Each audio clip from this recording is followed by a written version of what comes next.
এখানে সিপিআই এবং সিপিআইয়ের গণসংগঠনের নেতৃত্বে আমরা এখানে গত পরশুদিন আমরা লক্ষ্য করেছি আমেরিকার আগ্রাসন সাম্রাজ্যবাদ ভেনেজুয়েলার উপর অতর্কিত আক্রমণ করেছে।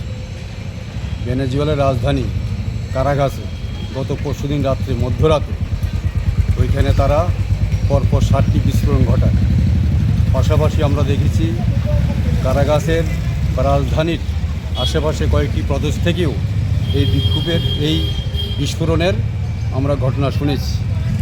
আমরা দেখেছি গত 23 বছর আগে ভেনেজুয়েলার উপর আমেরিকা একইভাবে আক্রমণ করেছিল এবং আক্রমণ করে ওই দেশে ভেনেজুয়েলে তারা একটি অস্থায়ী একটা পুতুল সরকার গঠন করেছিলেন, কিন্তু 48 ঘন্টা টিকেনি সরকারটা। ভেনেজুয়েলার রাস্তাঘাটে সারা দেশে সাধারণ মানুষ এবং নেতৃত্ব আমেরিকার বিরুদ্ধে আন্দোলন শুরু করেছিল। আন্দোলন এত জোরপূর্বক ছিল যে তখনকার দিনে 48 ঘন্টায় সরকার টিকেনি। আমেরিকা ওই ভেনেজুয়েলা থেকে হাত গুটাতে বাধ্য হয়েছে। সেম গত 3 মাস ধরে আমরা দেখেছি যে ভেনেজুয়েলার উপর হুমকি তারা দিতে শুরু করেছে এবং ভেনেজুয়েলার সীমান্ত বিশেষ করে ক্যারিবিয়ান সাগরের আশেপাশে আমেরিকার গোয়েন্দা, সামরিক বাহিনী, স্থলবাহিনী, নৌবাহিনী তারা ঘাঁটি করে বসে আছে ভেনেজুয়েলার উপর আক্রমণ করার জন্য। উদ্দেশ্য একটাই, ভেনেজুয়েলার একটা হলো প্রাকৃতিক সম্পদ এবং খনিজ সম্পদে ভরপুর দেশ। সেই প্রাকৃতিক সম্পদ এবং প্রাকৃতিক গ্যাসগুলি দখল করার জন্যই আমেরিকা এই উদ্দেশ্যে আক্রমণ শুরু করেছে। এবং আমরা দেখেছি গত পরশুদিন অতর্কিত আক্রমণ করে ভেনেজুয়েলার যে জনগণের প্রতিনিধি রাষ্ট্রপতি যে নিকোলাসকে মাদুরোকে তারা এখান থেকে অপহরণ করেছে, সঙ্গে ওনার স্ত্রীকেও নিয়েছে।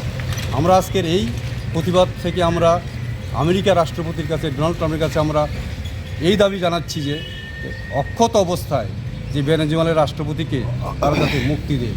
এবং আমরা আরও দেখেছি ভেনেজুয়েল ভারতের বন্ধু এবং আমরা যে জোট নিরপেক্ষ আন্দোলনের একটা শরিক ভেনেজুয়েল। যেহেতু ভেনেজুয়েল ভারতের বন্ধু, অতএব ভারত সরকারের উচিত এই মুহূর্তে যে আমেরিকার বিরুদ্ধে প্রতিরোধ গড়ে তোলা এবং আমেরিকার রাষ্ট্রপতিকে আহ্বান জানানো যাতে ভেনেজুয়েলার রাষ্ট্রপতিকে নিখুঁতভাবে অক্ষত অবস্থায় ফিরে দেওয়া হয়। এবং আমরা ভারতের কমিউনিস্ট পার্টি সহ বিভিন্ন বামপন্থী দলগুলি এবং ধর্মনিরপেক্ষ দলগুলিও ডোনাল্ড ট্রাম্পের কাছে আমরা এই কথা বলবো যাতে নিকোলাসকে এই মুহূর্তে ছেড়ে দেওয়া হয় এবং ভেনেজুয়েলার থেকে আমেরিকার যে কালহত গুটিয়ে নেওয়া হয়। এর জন্য আমরা আজকে এখানে প্রতিবাদ সভা করছি। এই প্রতিবাদ শুধু এইখানে নয়, সারা রাজ্যে এবং সারা দেশে বিভিন্ন বামপন্থী দলগুলি সহ অন্যান্য